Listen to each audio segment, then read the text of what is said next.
सततच्या पावसामुळे शेतीत भाजीपाला पिकाचं मोठं नुकसान झालं। त्याचा परिणाम नागपुरातील भाज्यांच्या किरकोळ मार्केटवर या ठिकाणी दिसून येतोय।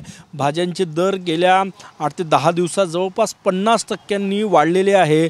सध्या कोथिंबीरचा दर नागपूरच्या भाजी बाजारात आपण बघितला तर ही कोथिंबीर 1 किलो कोथिंबीरला 400 ते 500 रुपये मोजावे लागतात अशी परिस्थिती आहे।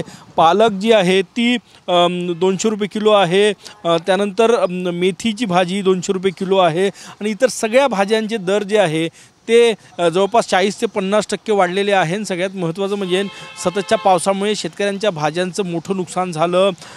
शेतकऱ्यांचं एकरी 1 ते 1.5 लाख रुपयाचं नुकसान झालं आणि त्याचे परिणाम बाजारावर झालेले आहे, कारण की भाज्यांची आवकच थांबलेली आहे आणि त्यामुळे भाज्यांचे दर जे आहे ते वाढलेले आहे। कोथिंबीर काय भाव आहे? कोथिंबीर दर 400 ते 500 रुपये किलो विकून राहिली आहे। जी कोथिंबीर 100 ते 150 रुपये किलो विकायची ती आता 400 ते 500 वर गेली आहे। आणि इतर भाज्यांचे दर? इतर भाज्या आपण मेथी भाजी बघू शकता, मेथी भाजी 200 रुपये किलो विकल्या जात आहे। पालक भाजी आहे, पालक भाजी सुद्धा 200 रुपये किलो विकल्या जात आहे। टोमॅटो 60 रुपये किलो आहे, फुलगोबी 120 रुपये किलो विकल्या जात आहे। अशा प्रकारे सर्वच भाज्यांचे रेट 100च्या वर आहे।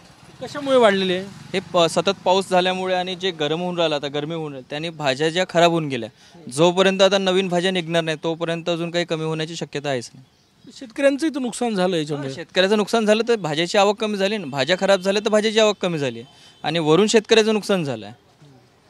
कधी एखादी महिना असंच राहील? हो, एखादी महिना शेतात भाज्यांचं नुकसान झालं आणि त्यामुळे आवक जी आहे ती कमी झालेली आहे आणि भाज्यांचे दर जे आहे ते मोठ्या प्रमाणात वाढलेले आहे। आज बाजारामध्ये कोथिंबीर 400 ते 500 रुपये किलोवर गेलेली आहे। मेथी पालक 200 रुपये किलोच्या पुढे आहे। त्यामुळे शेतकऱ्यांचं नुकसान झालं, सर्वसामान्य ग्राहकांनाही याचा फटका बसतोय।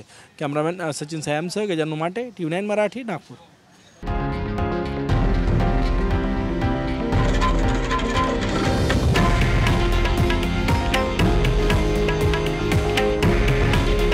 हे आहे देशातील नंबर 1 न्यूज नेटवर्क आणि आपण पाहत आहात TV9 मराठी।